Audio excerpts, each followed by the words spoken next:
अपने विद्यालय के लिए जो नॉर्म्स आपने निर्धारित किया था, जो इसके लिए आपने जो शेड्यूल बनाए थे, क्या उसको पूरा किया? के पाठक जी से बहुत बड़ा सवाल है, या जो आप इसके लिए शेड्यूल निर्धारित है, अनुसूची जो निर्धारित की गई है विद्यालय के लिए मान और मानक, उसकी अनुसूची 19 और 25 के अंतर्गत जो बनाया गया है प्रावधान, उस प्रावधान के आप तीसरे कंडिका में गए हैं। उसमें जो उपकंडिका 3 है उसमें कार्य अवधि निर्धारित है कि विद्यालय के लिए 220 दिन का कार्य संचालन होना चाहिए। तो तीसरे बिंदु पर आप चलेगा और पहले और दूसरे बिंदु को कौन देखेगा?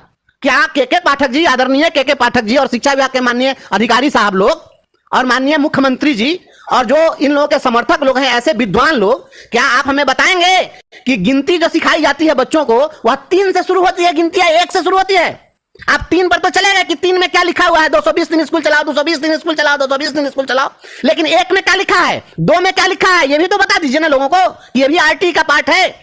जब इसमें लिखा है कंडिका 1 में कहा है कि बच्चों का और शिक्षकों का अनुपात क्या होगा, छात्र शिक्षक अनुपात, और यह क्लास 1 to 5 के लिए है। प्राइमरी एजुकेशन को 1 to 5 और 6 to 8 के बीच में डिमार्केशन किया गया है। तो 1 to 5 के लिए जो मापदंड निर्धारित है, इसमें कहा गया है कि प्रत्येक प्राथमिक विद्यालय के लिए 1 to 5 के लिए एक अलग हेडमास्टर होगा। आदरणीय के पाठक जी बता दीजिए, बिहार के उस स्कूल का नाम हमें बता दीजिए जिस स्कूल में आपके पास में प्राइमरी स्कूल में कोई फुल फ्लेज्ड हेडमास्टर हो। आज तक प्राथमिक विद्यालय में 13 वर्षों के बाद भी किसी भी प्राथमिक विद्यालय में प्रधानाध्यापक आपके पास में नहीं है। इस फेल्योरेंस की जवाबदेही कौन लेगा? इस विफलता की जवाबदेही कौन लेगा? और यह हेडमास्टर कौन देगा? पहले तो मुंह खोल दीजिए। उन बच्चों को शिक्षक नहीं मिल पाए जहां पर बच्चों के लिए अनुपात निर्धारित किया गया था कि 60 बच्चे जहां तक होंगे 1 to 5 में, वहां 2 शिक्षक होंगे। 61 से 90 होंगे तो 3 शिक्षक होंगे। 91 से लेकर 120 बच्चे होंगे, वहां 4 शिक्षक होंगे। क्राइटेरिया को फुलफिल क्यों नहीं किया? इसका जवाब कौन देगा? ये भी आरटी है, मैं ऐसे नहीं बोल रहा हूं, ये आरटी है, बड़ी आरटी आप लोग रट रहे हैं। तो आरटी हमने भी पढ़ा है, आप इस पर चर्चा क्यों नहीं कर रहे हैं? और जवाब देना चाहिए बिहार के रहनुमाओं को, माननीय मुख्यमंत्री, शिक्षा मंत्री और शिक्षा विभाग के एसीएस को और डायरेक्टर को, जितने पदाधिकारी उनको जवाब देना चाहिए कि जब इसमें आप जो अनुसूची बनाए, एक कंडिका का ख, उसमें 6ठी से 8वीं के बच्चों के लिए हर विषय के लिए अलग से शिक्षक देना है, विषयवार सब्जेक्ट वाइज टीचर देना है। बिहार का कोई, मैं चुनौती देता हूं आपके चैनल के माध्यम से, कोई एक विद्यालय पूरे बिहार में बता दीजिए। आप जिस दिन बता दीजिएगा ऐसा विद्यालय, उस दिन मैं रिजाइन कर दूंगा। आप हमें बता दीजिए उस विद्यालय का नाम जिसमें हर विषय के लिए अलग अलग शिक्षक हो। कोई ऐसा विद्यालय, मैंने सूचना के अधिकार में मांगा है, सूचना के अधिकार में हमने मांगा है बिहार सरकार से कि हमें उस विद्यालय का नाम बता दीजिए जिस विद्यालय में हर विषय का शिक्षक हो। जब हर विषय का शिक्षक ही नहीं है तो 220 दिन स्कूल चला लीजिए, 365 दिन स्कूल चला लीजिए, 3 साल में 365 का 366 दिन स्कूल चला लीजिए, क्या हो जाएगा इससे? जिस स्कूल में संस्कृत का टीचर नहीं है, संस्कृत कौन पढ़ाएगा उसके बच्चों को?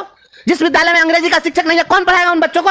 संस्कृत का मास्टर उर्दू पढ़ाएगा, उर्दू का मास्टर फारसी पढ़ाएगा। और आप बात करें शिक्षा का अधिकार अधिनियम की, या शिक्षा का अधिकार अधिनियम हम भी पढ़े हैं, बताइए बच्चों को क्यों नहीं मिला? उतना ही नहीं, मापदंड आपने निर्धारित किया है, आपने बनाया कानून, हमने नहीं बनाया, सरकार बनाई है कानून। जब कानून बनाई तो आपने कहा कि हर विद्यालय में हम आपको कला शिक्षा, स्वास्थ्य और शारीरिक शिक्षा और कार्य शिक्षा के अंशकालिक शिक्षक देंगे। आज तक किसी अंशकालिक शिक्षक की व्यवस्था हुई क्या? पार्ट टाइम टीचर है कहीं पर? कला शिक्षा का है कोई शिक्षक? नाम भी कोई जानता है कि यह व्यवस्था है? मैं आपको यह बता दूं कि इसी शिक्षा का अधिकार अधिनियम के अंतर्गत लिखा हुआ है कि शिक्षा का अधिकार अधिनियम के तहत आप विद्यालयों में 10% से ज्यादा पद खाली नहीं रख सकते हैं। जितने पद होंगे उसका 10% से ज्यादा पद खाली आप नहीं रख सकते हैं। आप बताइए, अभी आप 2 लाख शिक्षकों की बहाली कर रहे हैं, कितना परसेंट खाली है? जिस राज्य के अंदर में 40% से ज्यादा शिक्षकों के पद खाली होंगे, वह शिक्षा का अधिकार अधिनियम की बात करेगा? यह कैसे हो सकता है? बिना हथियार का सिपाही कह दीजिए आप जाकर जंग जीत लीजिए, कैसे जीत लेगा? और इतना ही नहीं, शिक्षा का अधिकार अधिनियम यह भी कहता है कि हर बच्चे को मुफ्त में स्टेशनरी भी देना है। गार्जियन लोग जो आपके चैनल के माध्यम से हमें देख रहे हैं, उनको यह जानकारी होनी चाहिए। लोगों को सवाल करना चाहिए सरकार से, लोग मांगे सरकार से। बीतने के बाद में 50% बच्चा को किताब दे रहे हैं, और कॉपी और कलम कभी दिया गया है क्या? स्टेशनरी भी देना है या कॉपी और कलम, लेखन सामग्री भी उपलब्ध कराना है? कहीं उपलब्ध कराया गया क्या? नहीं उपलब्ध कराया गया, जी नहीं। और शिक्षा पर आप ढिढोरा पीटते हैं क्योंकि यहाँ के लोगों को पता नहीं है कि नियम नियमावली क्या है। शिक्षा की समझ किसी को है नहीं। आप पॉलिटिशियन जाकर के टीवी चैनल पर डिबेट करता है, उसको तो दिन भर झूठ सच बोलना है, उसको शिक्षा की समझ तो है नहीं। तो जिसको शिक्षा की समझ नहीं है वो शिक्षा पर डिबेट क्या करेगा? और जनता क्या समझ, जिसको कुछ पता ही नहीं है, जो सब दिन खेसारी लाल का गाना सुना है, उसको शास्त्रीय संगीत समझ में आएगा? तो नहीं आ सकता है ना। तो इस तरीके से ये ड्रामा किया जा रहा है। स्कूलों में पुस्तकालय देना है, देख लीजिए शिक्षा का अधिकार अधिनियम में पुस्तकालय भी उपलब्ध कराना है। उतना ही नहीं, खेल का मैदान भी उपलब्ध कराना है। विद्यालय में बाउंड्री की व्यवस्था करनी है। 13 साल में क्यों नहीं हुआ, इसका जवाब दे शिक्षा विभाग के अधिकारी। 220 दिन, अरे हम लोग का तो घर बना दे, स्कूल में रात दिन पढ़ाएंगे, स्कूल में क्या दिक्कत है? हम जो रहते हैं अलग किराए के मकान में रहते हैं, जहां भी रहते हैं शिक्षक दौड़ रहे भाग रहे हैं। आप स्कूलों के, आप वहां सरकमफेरेंस में आप वहां शिक्षकों के लिए आवासीय व्यवस्था कर दीजिए, शिक्षक वहीं रहेगा, 365 दिन अवेलेबल रहेगा। संडे के दिन भी, छुट्टी के दिन भी अगर किसी बच्चे को जरूरत होगी, चला जाएगा शिक्षक से पूछने के लिए। शिक्षक तो वह उदार व्यक्तित्व होता है कि अगर उसका बच्चा और राह चलते हुए शिक्षक को अगर कोई बच्चा रोक करके कहे कि सर एक सवाल हमसे नहीं बना है, तो मैं समझता हूं शिक्षक को जितनी खुशी होगी उतनी खुशी आप नहीं महसूस कर सकते हैं। लेकिन कोई पूछने वाला हो तब तो, लेकिन कोई पूछने वाला नहीं है। तो अब शिक्षक दौड़ रहा है 200 किलोमीटर दूरी से स्कूल जाने के लिए, तड़प रहा है, भाग रहा है, दौड़ रहा है, क्योंककि उसका घर कहीं और है, ठिकाना कहीं और है, नौकरी कहीं और कर रहा है, ट्रांसफर की आपने व्यवस्था नहीं की है। और आप कह रहे हैं कि 220 दिन 240 दिन करते रहे, 220 दिन, जब 365 दिन में 253 दिन हम विद्यालय चला रहे हैं, तो फिर 220 दिन की बात क्या?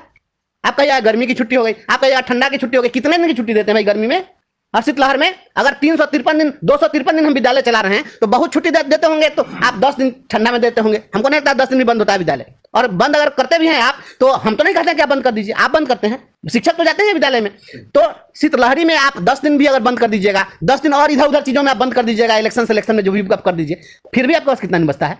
53 में से 20 दिन और घटा दीजिए, तभी तो 233 दिन चलाना है। 220 दिन हम हर परिस्थिति में शिक्षा के अधिकार अधिनियम के तहत जो निर्धारित कार्य दिवस है उससे अधिक दिन विद्यालय चला रहे हैं। और यह केवल लोगों को बताया जा रहा है कि पढ़ाई नहीं होती है। आप समाज में शिक्षकों को खलनायक साबित करके, शिक्षकों को जलील करके, और आप चाहते हैं कि हम एजुकेशन ले लें, या पॉसिबल नहीं है। आप डंडे के बल पर आप मजदूरी करवा सकते हैं, ईंट ढुलवा ले सकते हैं, मिट्टी ढुलवा ले सकते हैं, पढ़ाई का काम नहीं हो सकता।